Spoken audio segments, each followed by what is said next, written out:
갈등관리 기초이론들 살펴보셨으니 현실 어떤 사례들이 있을지 이제 이야기 나눠볼까 하는데요. 현장에서 갈등관리 경험이 많은 연세대 법무대학원의 두 분의 제자를 초대했습니다. 자칭 타칭 서초동의 마녀라고 불리시는 김유리 세무사님. 네, 안녕하세요. 안녕하세요. 네, 이 세상에 해결 못할 일은 없다 하시는 히람건축의 김현 대표님. 네, 안녕하십니까. 안녕하세요. 두 분과 조직에서 발생하는 갈등 사례 그리고 그걸 해소하면서 생긴 노하우를 여러분들과 함께 공유하고자 합니다. 우리 컨셉이 오늘 센 언니 아니었던가요? 네, 맞습니다. 센 언니죠. 김현 대표님 센 언니세요? 센 형님이신가? 아닙니다. 저는 세상을 둥글게 두게 사는 팬더 형님입니다. 네. 그러면 팬더 형님 그리고 만연인과 함께 폭탄 직원 하면 우선 떠오르는 것이 상사의 업무 지시를 거부하고 방해와 불복종으로 팀 분위기를 해치는 분들, 소위 트러블 메이커라고 불리는 사람들 조직마다 있어요. 유리 이사님, 네. 지인이 고충을 토로한 일이 있다면서요. 소개 좀 해주시겠어요? 네, 교수님. 그 하루는 어느 팀원이 업무 메신저로 앞으로 본인이 하는 업무에는 어떤 지시도 받지 않겠다. 앞으로 발생되는 어떤 업무에 대해서도 알아서 처리하시라. 그리고 저한테 앞으로 말 걸지 말아주세요. 라고 보냈다고 합니다. 업무 메신저로.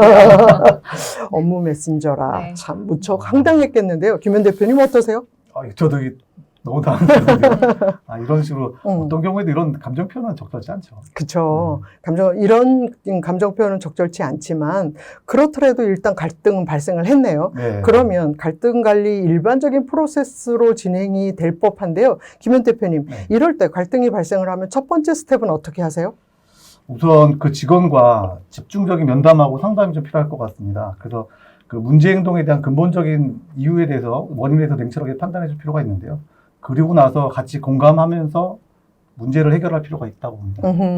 집중 면담을 통한 라포 형성 그리고 냉철한 분석에 대한 중요성을 이야기해 주셨는데요. 유리 이사님, 네. 어떻게 됐어요? 그 사례? 말없이 어떻게 업무를 진행을 할 수가 있겠느냐. 또 혹시라도 서운한 게 있으면 얘기를 해라. 그렇게 했는데 대화도 거부하고 업무 메신저도 모두 무시를 했다고 합니다. 어이구. 나중에서야 이제 면담을 하게 되었고 결국 불만을 확인을 했는데 인사고과와 성과급에 대한 불만이었습니다. 결국 인사고과와 성과가 문제가 됐던 것 같은데요.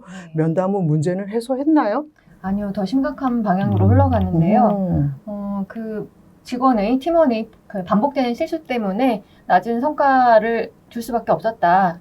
또 그 성과급과 직결되는 업무에 대해서는 본인이 거부하지 않았느냐, 본인이 선택하지 않은 것에 대해서 설명을 했는데도 불구하고 그 조직에다가 공식적으로 이의 제기도 하고 나중에는 그 팀장에 대한 뒷담화까지 하고 나왔다고 합니다.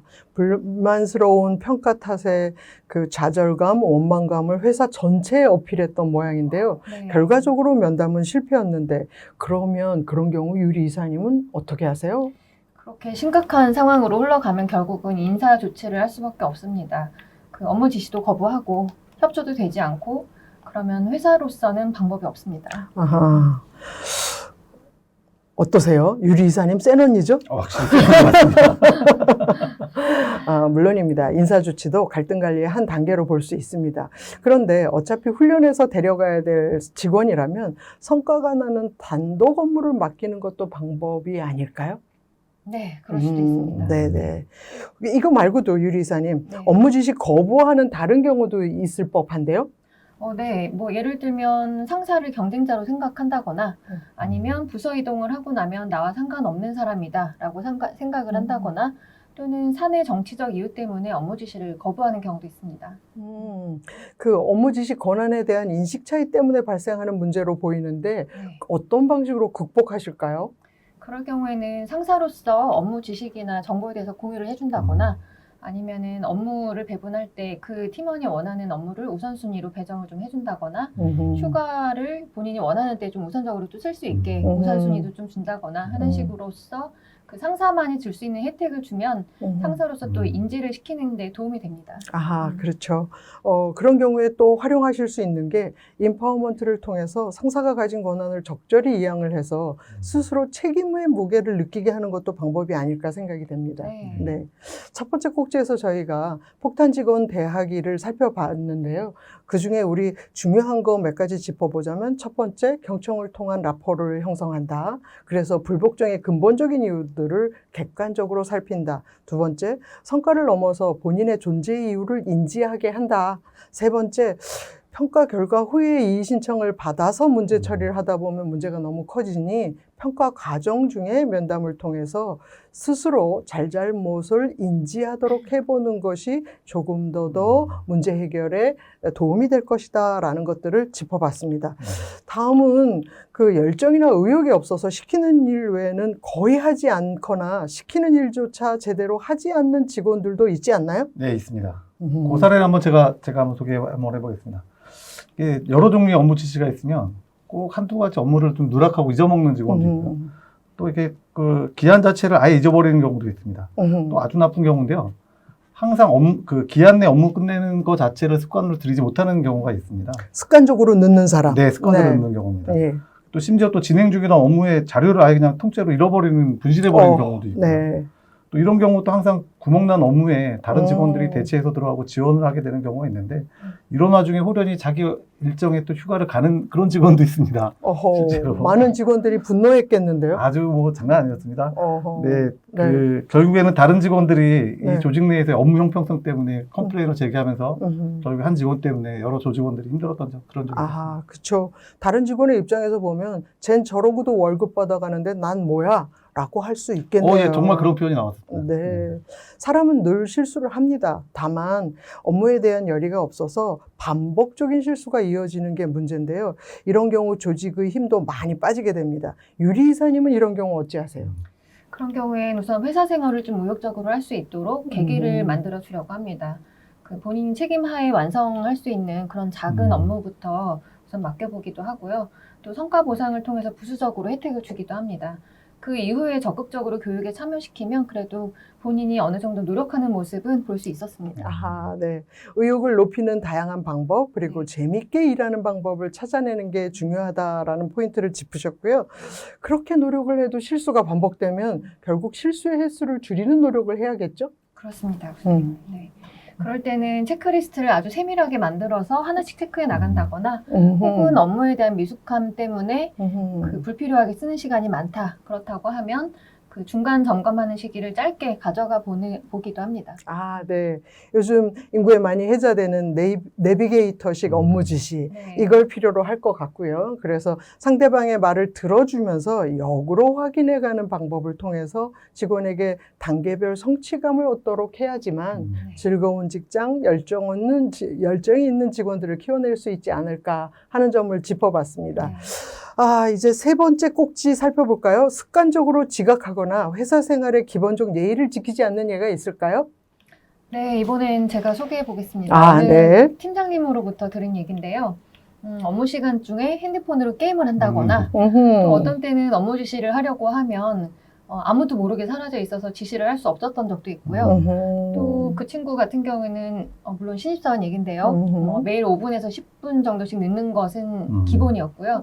또 어느 날은 출장지에서 뭐 심하게 다쳤거나 아니면은 많이 심하게 아팠던 것도 아닌데 단지 컨디션이 좀 안 좋다고 하면서 출장지에서 업무를 방치한 채로 퇴근해 버렸다고 합니다. 아, 마녀님.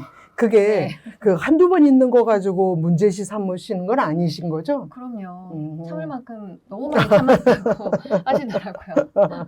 그 업무에 대한 기본 태도가 나빠서 업무 공백을 야기하거나 그런데도 불구하고 다른 팀들에게 인수인계도 제대로 하지 않는 케이스를 소개해 주셨고요. 요즘 직원들의 말투는 어떻게 보세요? 말투도 이런저런 얘기를 좀 많이 들었는데요. 클라이언트와 미팅하는 자리에서 친구하고 대화하는 그런 말투, 언어를 사용하는 그런 경우도 있다고 하는데요.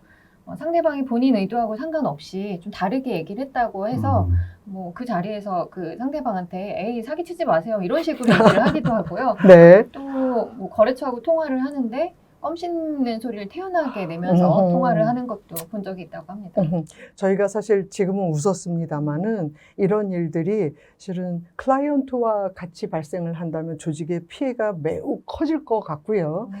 직장 동료와 친구들 간의 구분이 잘 안 되는 케이스로 보여지는데 현 대표님은 직원들에 대해서 어떻게 하세요? 유리 이사님 사례 들으니까 남의 얘기 같지 않습니다. 네. 실제로 근데 그 해당 직원들은 그 상황을 인지하지 못하는 경우가 실제로 많습니다. 아, 네. 네, 문제의 사례를 보면은 어떻게 그럴 수가 있지라고 생각하는데 스스로 잘 모른다. 예. 아하. 개개인의 잘못된 행동 습관에서 나오는 행동들이지 음흠. 상황에 대해서 인지 못하는 경우가 실제로 많았는데 네. 저희 회사 같은 경우에는 뭐 신입이나 아니면 경력이냐에 따라서 방법의 차이는 있겠습니다만은 상담이나 명담을 통해 가지고 제일 먼저 그 상황에 대한 스스로 인지할 수 있게끔 문제점을 먼저 제기해 줍니다. 아, 네. 그 후에 어떻게 해결할 수 있을지에 대해서 음. 같이 긍정적으로 해결한 사례가 몇 번 있었는데요. 이게 업무적으로 사수냐 부사수냐 이런 관계에 얽매이지 않고 서로에게 멘토링하는 역할을 딱 주어졌을 때 실제로 잘 해결했던 그런 사례가 많습니다. 아하, 영 멘토링도 활용을 하셔서 예, 문제를 맞습니다. 해소하시는 네. 그 모두가 지켜야 할 그라운드 룰을 정해서 공지하는 것이 갈등 관리의 커다란 해소 방법 중에 한 가지입니다. 그 신입이나 경력 직원을 불문하고 모두가 다 같이 지켜야 될 기준과 규칙을 통해서 조직 문화를 배우고 또 확인할 수 있는 충실한 교육 프로그램의 그 준비, 네. 그것의 중요성에 대해서는 제론의 여지가 없는 게 아닌가 싶습니다. 네, 교수님. 저 네. 같은 경우에도 처음에는 직장생활 예절 매뉴얼을 출력을 해서 하나씩 짚어주면서 얘기도 했었는데요. 네. 나중에는 교수님 말씀하신 것처럼 그 저희 회사만의 기초적인 회사 매뉴얼을 만들어서 신입사원이 입사하면 그 반나절 정도는 시간 투입을 해서 아, 네. 교육을 시켜주고 있습니다. 아, 좋습니다. 네, 역시 마녀님 나오세요. 자, 이렇게 얘기하다 보니까 이제 마지막 사례 하나 더 살펴볼까 하는데요. 아랫사람의 성과를 뺏고 과거의 권위적인 조직 문화에 젖어 있는 소위 꼰대 상사 경우들이 있을까요? 네, 그럼요. 그런 권위적인 상사의 경우는 아주 다양하게 있는데요. 예를 들면 이성 문제나 개인 취향 같은 사생활을 꼬치꼬치 묻고 원하지 않는 참견을 하는 사람도 있고, 혹은 요새는 많이 없어지긴 했지만 음담패설을 즐기고 호응해 주는 걸 당연시 여기는 사람도 있고요. 네. 또 업무 시간 상관없이 밤이나 주말에도 연락해서는 대리기사 대신에 직원을 부르기도 하고요. 가끔 가다가는 개인적으로 좀 기분 나쁜 일, 화나는 일이 있었을 때 직원을 대상으로 화풀이를 하기도 하고요. 아, 네. 지금 지적하신 상당 사례들은 실은 전 국민을 분노케 했던 모 항공사의 회항 사건이나, 그죠? 네. 그 라면 상무 사건이니 또는 특정 직종의 태움 문화 등과도 관계된 내용들이라서 네. 직장 내 괴롭힘 금지법에 의해서 금지된 내용들인데요. 아주 심각한 사항들이죠. 예, 네. 맞습니다. 이건 법적으로 제재 조치가 가능한 것들인데요. 네. 다른 꼰대 상사들 예도 더 들어주시겠어요? 네, 예를 들면 의전을 중요시하는 그런 상사도 있는데요. 특정 항공사와 좌석 업그레이드를 요구한다거나 아니면 회의석상에서 본인 자리 위치에 대해서도 집착하기도 하고요. 또 업무적으로는 종전 업무에 대한 자료 혹은 업무 지시를 구체적으로 하지 않아서 나 때는 내가 알아서 했다 그러면서 네가 해봐라. 네, 그렇죠. 알아서 해 그러면서 불필요하게 네. 에너지를 쓰도록 하기도 하고요. 또 가끔 가다가는 또 그 본인이 해야 될 그런 간단한 보고서 작성 같은 업무까지도 팀원에게 떠넘겨서 하는 건 다반사고요. 아이고, 이런 때는 사실 현명한 대처가 매우 중요할 텐데요. 현 대표님, 좋은 조직 문화를 만들기 위해서 어떤 노력을 하세요? 이게 저희 건설회사도 만만치 않게 권위주의적이고 그쵸. 꼰대 문화 있고 군기 문화도 있습니다. 네. 그래서 저희 회사만큼은 그런 부분들을 많이 탈피하고자 많이 노력을 했는데요. 소소하게 사례를 좀 들어보자면은 저희는 뭐 회사 내에서 어떤 의전 행위는 없습니다. 예를 들자면 원칙적으로 자기 손님은 자기가 접대한다. 누구나 다. 네네, 누구나 다. 대표서부터 대표까지도 직원까지. 포함합니다. 네. 제가 제 손님이 오면 제가 직접 커피를 타서 하는 뿐이지. 예를 들어서 접대해야 손님이 온다 그러면은 준비하고 이런 것들을 부탁 정도는 하는데 쉽게 말해서 심부름 문화는 없습니다. 네.